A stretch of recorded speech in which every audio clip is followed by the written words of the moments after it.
tired of being harassed by the guy who runs it. Why not just kill him and take it from him?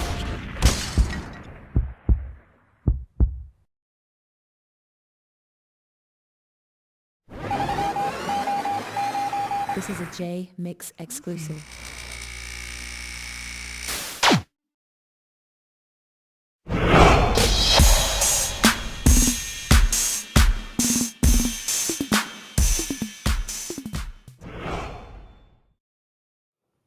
You're rolling. I want to talk to you a little bit about Funkhouse Records. Can you tell me about the lineup? You got Gat's Mojo album coming out.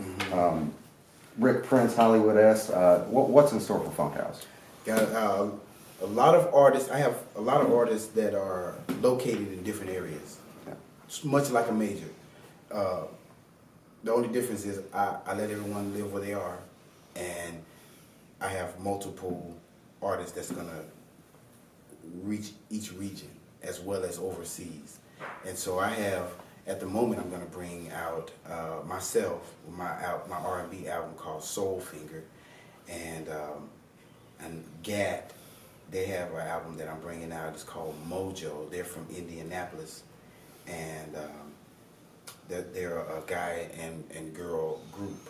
They're like they're a rap group, but they're like a couple, like, you know, a guy and a girl rapping, you know. And you can edit that however you want, because I know I stumble. But also, I have Money Wells and Hollywood S, who are original Funkhouse members from when we started years and years and years ago. We started Funkhouse in '87, and they're original artists, and all this time we've been developing and trying to get their ball rolling. And they have albums that they're about to release, as well as we have new artists. Ricky Prince, he just came to us recently within the last 6 months, and he is a very, very, very good artist. He's very lyrical. His performance, everything is really good. And I have also from Long Beach, Louis Bagels, who is a new artist as well.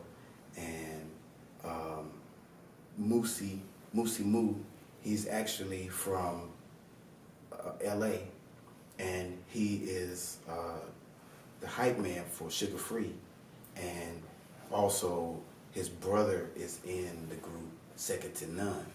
So he talked to me recently, and so now he's going to be part of Funkhouse, and we're going to release his album. It's ridiculous too.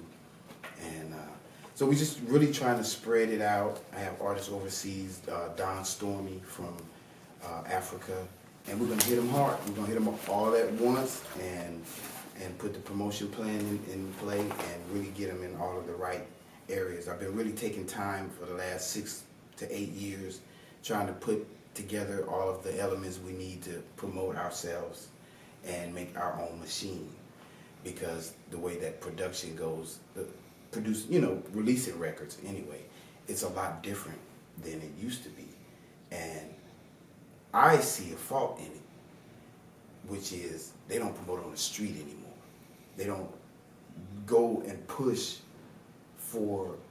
to be on b.e.t. or m.t.v. or, the video places, and fight for the radio. They take the other routes, which are readily and easy to, it's easily available, like the iTunes and Amazon and everything, and that's fine. But I think what's missing from the puzzle is the big picture. What makes the big labels be able to sell, but take the elements of the real truth in the music and be able to push it without any red tape. That is my plan with Funkhouse right there. Are we going to see another Second to None release? Or NGN? NGN?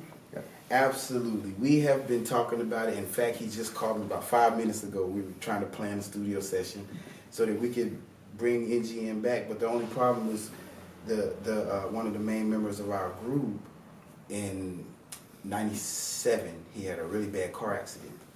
And that's what kind of kept us from releasing a record then. Okay. And so he's recovered, but he's not 100%.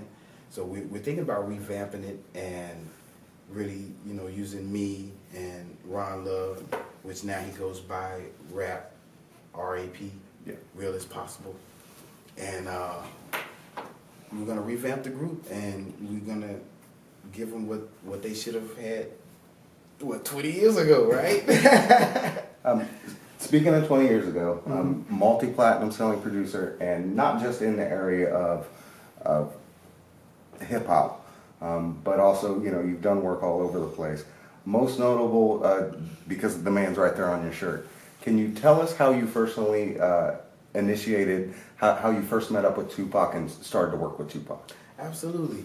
Well, at the time, I was working with an artist who I grew up with, and Snoop and everybody we all grew up with. He was actually the first rapper from Long Beach to get a major deal. And with Interscope, it was their first black artist. I believe that's right, yeah. That was the first black artist.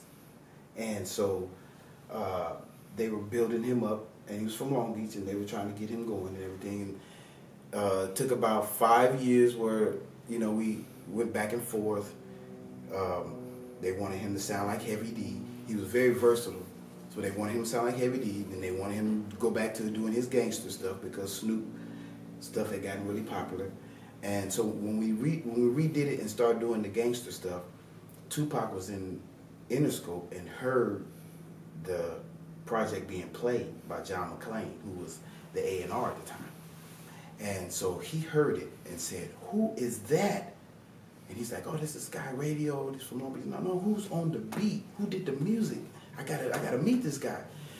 So they said, "Okay, well, we're gonna call Radio's manager, try to get in touch with him," and went through me, and they proposed that I would do 3 remixes so that he could see how I work with him. So they sent me From the Cradle to the Grave, Running from the Police, and Lord Knows.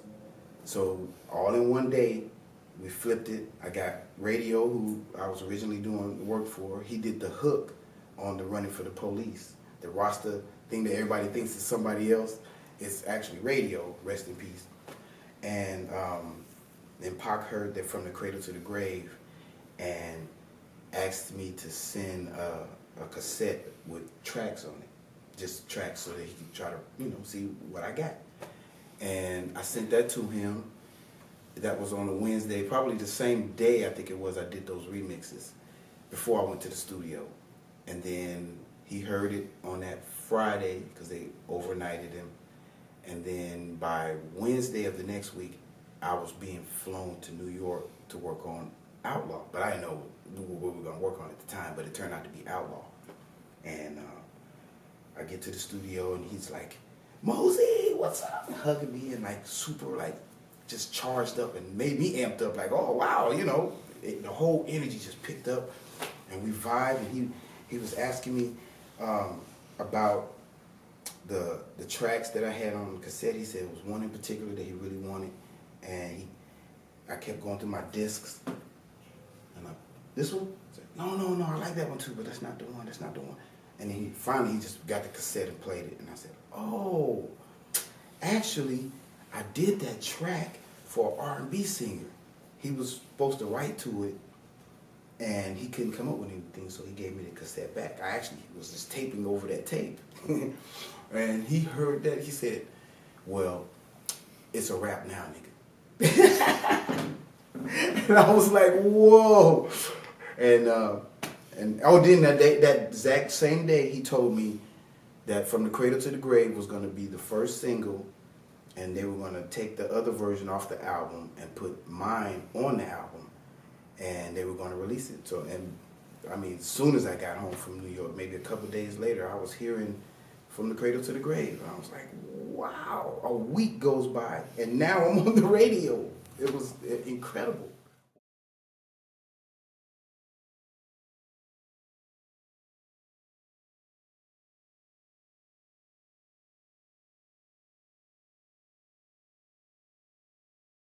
This is a Jmix exclusive.